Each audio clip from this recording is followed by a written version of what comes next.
ನನ್ನ ಕೈ ಇದೈತೆ ಮನೇನ ಬಂತು ಇಲ್ಲಿ ಹೋಗೋಣ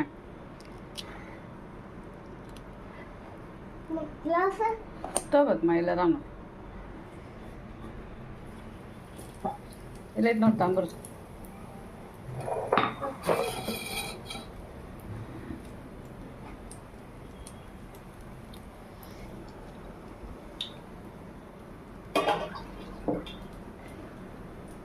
ಖಾರ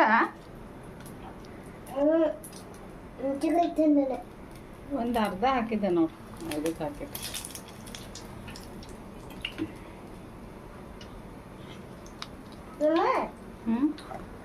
ಬಜ್ಜಿ ಮಾಡ್ತಿದ್ದೀವಲ್ಲ ನಾವು ನಮ್ಗೆ ಗೊತ್ತಾಗಕ್ಕ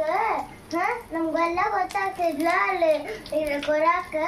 ಹತ್ಕೋರು ಬಜ್ಜಿನ ಕಲರ್ ಏನಾದ್ರು ಪೇಂಟ್ ಮಾಡ್ತಾರೆ ಆಮೇಲೆ ಬಂದಿರ್ತಾವಲ್ಲ ಅವಾಗ ನಮ್ಗ ಕೊಡ್ತಾರೆ